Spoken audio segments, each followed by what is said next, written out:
Hello, I'm Kendra Von Esch of Shalom World, bringing you the news from around the globe. For the first time, the United Nations dedicated a day in remembrance for victims of religiously motivated violence on August 22nd. All those who have been victims of violence for religious reasons are remembered on this day. The initiative was widely applauded by organizations aware of the anguish suffered by religious minorities in many intolerant countries. According to Aid to the Church in Need, 1 in 5 Christians live in countries where there is persecution or religious discrimination. Executive President Thomas Heinegeldren said, "We are very happy about the recognition of this commemorating day. This is because it is the first step in the right direction. It is the first time an international body as important as the United Nations is recognizing that there exists acts of violence based on religion. And with this recognition, one is acknowledging the problem, and one can then use that as a platform for future measurements against these violent acts." Catholic bishops from Nigeria's Ibadan ecclesiastical province have raised concern about the rising insecurity in the country and urged the government to enhance protection of its citizens. In a statement released earlier this month, they said that many people, including Catholic priests, have fallen victim to this tragically insecure environment. They blamed the insecurity on a lack of strong criminal justice system as well as the lack of goodwill. The Bishops' Conference said that the lack of a clear pattern of punishing crimes and lip service commitment to the protection of life and property on the part of the federal government and security agencies have left many Nigerians living in fear from day to day. They advised the government to approach religious matters with the utmost caution so they are not considered partisan and partial on national issues.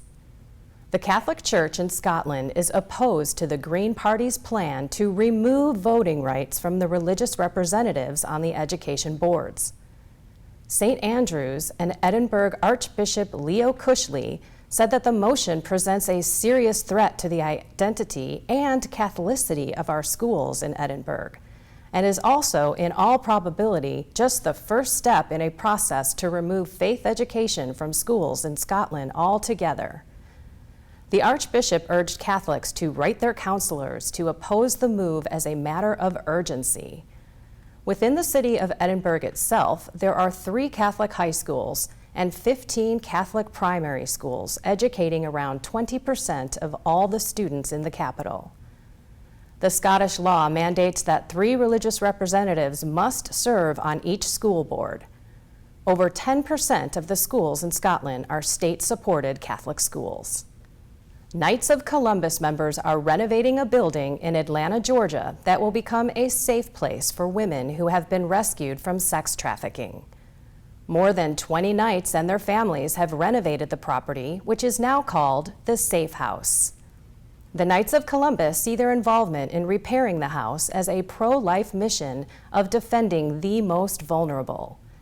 Atlanta ranks among the top cities in the U.S. for human trafficking, with more than $260 million spent in the industry in a 5-year span.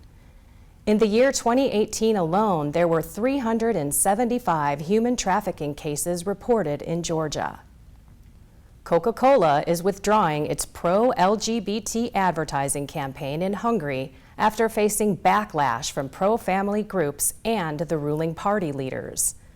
Earlier this month, suggestive photos of same-sex couples were displayed in Coca-Cola ads in train stations and at bus stops in Budapest. Over 40,000 protesters signed a Citizen Go petition asking the mayor of Budapest and other government authorities for their assistance in removing the posters as soon as possible to prevent such advertisements from spreading in Hungary. Citizen Go also launched a phone campaign against Coca-Cola. Under immense pressure, Coca-Cola agreed to pull the ads from Budapest.